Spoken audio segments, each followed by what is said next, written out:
सज्जनों, शैलेंद्र दर्शन चैनल पर आप सभी का एक बार फिर से स्वागत और अभिनंदन।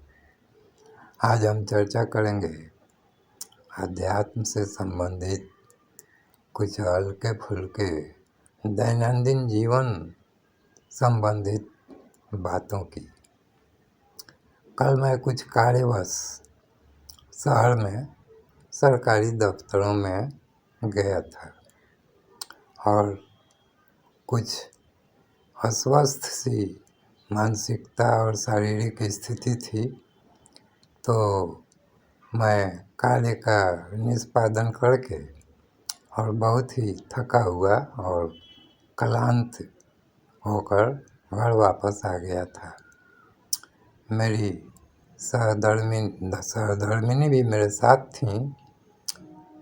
तो घर पर आने के बाद मेरी जैसे कि दैनिक अभ्यास है कि मैं 2 या 3 बार सुबह से शाम तक चाय पीता हूँ। तो मैंने कहा कि मेरे लिए आप चाय बना दीजिए। तो उन्होंने रसोई में जाकर बताया कि दूध नहीं है। तो मैं स्थिर हो गया और निश्चिंत हो गया। मैंने सोचा कि ठीक है, मैं इतना क्लांत था कि दुकान पर जाकर दूध नहीं ला सकता था और घर में अन्य कोई सदस्य नहीं था जिसे मैं भेजकर मंगा सकूं। तो मैं अपने मन को समझाकर और शांत हो गया था। चाय के प्रति मेरे भाव उदासीन हो गए थे। लेकिन तभी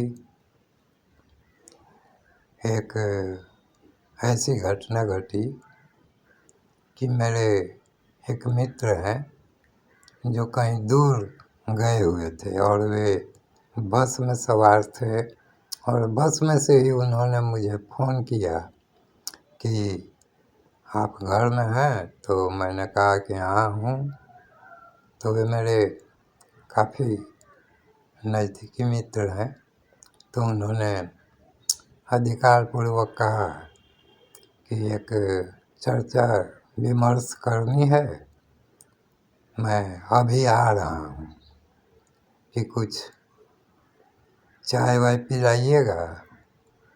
तो मैंने उन्हें विनोदवश कहा कि हाँ पिलाएंगे, लेकिन आइएगा तो मेरे घर के नज़दीक ही एक दुकान है, वहाँ से 1 पैकेट दूध लेते आइएगा। तो उन्होंने सहर्ष कुछ विनोद पूर्वक बातें करने के बाद कहा कि ठीक है, मैं लेकर आ रहा हूँ। तो उन्होंने आते समय दूध का 1 पैकेट लेकर लगभग 15 या 20 मिनट बाद वे आ गए और हम लोगों ने चाय पिए और आवश्यक जो विचार विमर्श थे वे किए और घंटों जो कुछ भी एक मित्रवत वार्तालाप होती है, तो हम लोग अपना वार्तालाप करते रहे।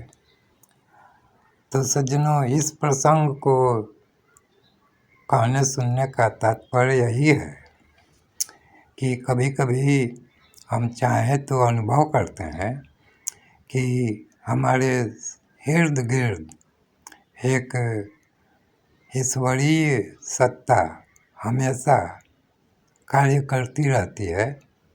और इस विशेष प्रसंग में सामान्य अश्रद्धालु सज्जन या तार्किक सज्जन या वैज्ञानिक सोच वाले सज्जन यही कहेंगे कि यह एक टेलीपैथी जैसा कोई प्रसंग है, जो कभी-कभी व्यक्ति एक दूसरे के मन की बात को जान जाता है और इस तरह का प्रसंग सकारात्मक या नकारात्मक उपस्थित हो जाता है।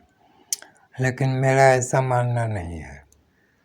जब हम हमेशा के लिए सकारात्मक, आध्यात्मिक और ईश्वरोन्मुख मानसिकता में रहने के अभ्यस्त रहते हैं, तो इस तरह से हमारी जो अति आवश्यकताएं हैं वह किसी अतीन्द्रिय शक्ति द्वारा संचालित होकर हमारे सम्मुख उपस्थित हो जाती हैं और हमारे आवश्यकताओं का समाधान हो जाता है।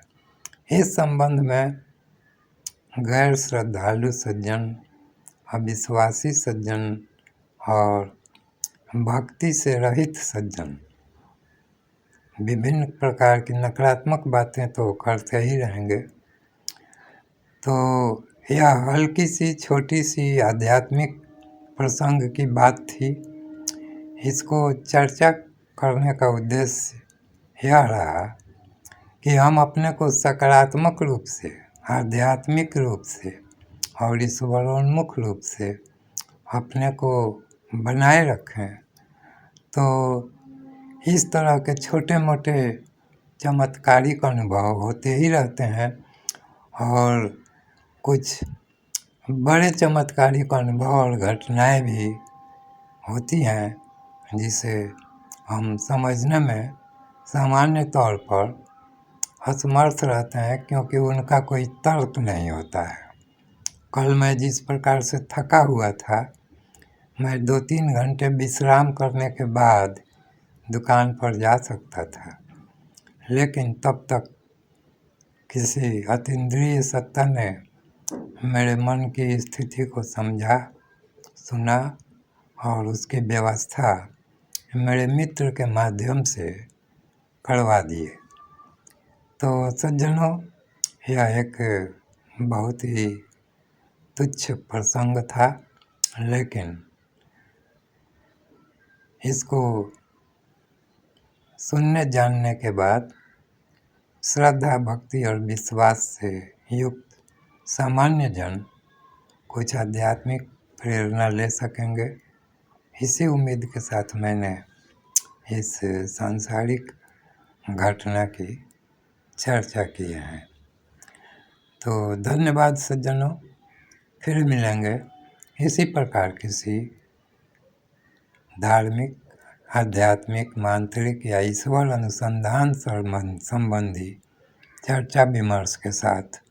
वैसे तो अध्यात्म से संबंधित और ईश्वर से संबंधित और मंत्रों से संबंधित गंभीर चर्चाएं भी होती रहती हैं, लेकिन हमेशा जीवन में गंभीर और बड़ी बातों की उम्मीद नहीं की जानी चाहिए।